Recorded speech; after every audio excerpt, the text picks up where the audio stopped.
Welcome! Today is Princess and Curdie. Now, this is a book that I kept hearing about, and I ended up needing to read it so that I could discuss it with somebody. And I couldn't get it, and I ordered it, and it didn't come quick enough, so I had to get it from the library.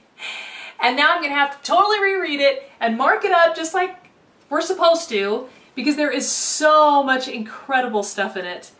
And it's one of those things that it's a children's novel, and so I don't want to give too much away because I want you to enjoy the story too, but I think you will have a fabulous experience with it. George MacDonald had a huge impact on 20th century Christian apologists, children's novelists, Tolkien, Lewis, L'Engle, and others. And he was a pastor. There's an author review on him. Incredible guy. He wrote this when he was older. He was in his 60s, I think. And it's the second. I actually read it first, but it's the follow-up or the second book. The first one's Princess and the Goblin. But I actually heard about the Princess and Curdie more than I heard about the Princess and the Goblin. So that's kind of interesting. It's a fantasy, and Curdie is a boy, I guess he's an only child, and he and his parents are miners in the mountains for the king. And he's had an experience in the first book saving the princess from the goblins, and the king honored him and thought he was an incredible young man, and he especially thought Curdie was incredible because he wouldn't stay with the king. He wanted to go home and be with his parents. Now, here's one of the things I love the very most about this book, and I can see why it kept being recommended to me, because I've heard a lot, like, I remember years ago, if something just goes absolutely crazy, I always read at least the first book. So I read Harry Potter. I haven't read all of them, and I understand that they get darker and darker and all that kind of stuff, and we'll go into that when we discuss Harry Potter. The point is, we were in a discussion group discussing Harry Potter, and of course one of the ladies said the typical thing that's always said about children's literature. Well, he doesn't have a family because that's a literary device. You hear that all the time. It's a literary device. That's fine, great, use it as a literary device, but it's kind of like it's the only literary device anybody's got, right? Like, heaven forbid they have a strong family unit that's going to aid them in their quest somehow. Well, that's why this book is awesome, because Curdie has a great family. He's got parents that actually really love each other. There's this beautiful, and I won't pull it out now, I'd have to search more because I don't have it marked yet, but there's this great interaction where Curdie meets with the princess. She's, obviously going to be the god figure. She's the great grandmother, and she can transform herself and do all these cool things. She has magic and stuff. But anyway, after their first interaction, he specifically asks her, "Can I tell my parents?" And she says yes. And so I'm going into it cold, and then he has this interaction with these other miners, and they're all talking about the princess, and most of them think she's bad. They think she's a witch.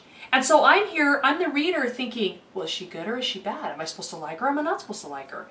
And is Curdie supposed to listen to her or not? Now, this is my challenge for everyone that reads and discusses this book. This was one of my favorite things to do. And then when we discussed it, I was taught some really great things about who did the characters stand for and what was the symbolism, all that cool stuff. But one of the things that's really helpful to think about in reading this book is, what were the clues? What clues can you find for whether or not the princess is good? Because being discerning is one of our primary objectives, right?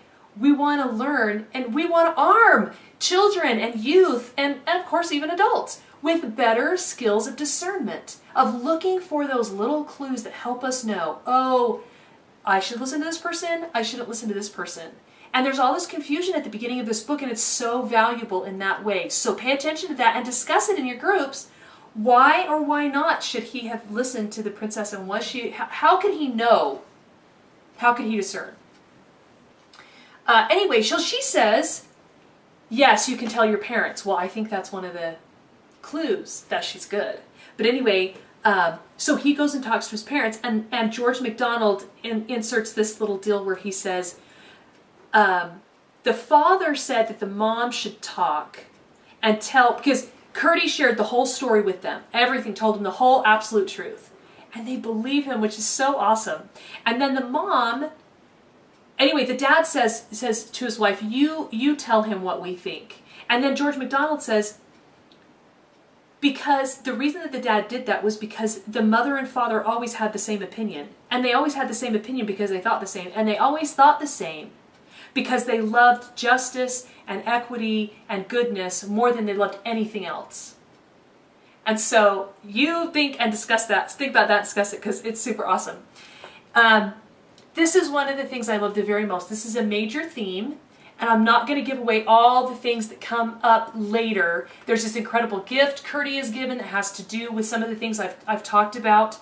But one of the first things that happened is Curdie goes home from this princess and goblin thing, and he becomes a miner again, and time goes by.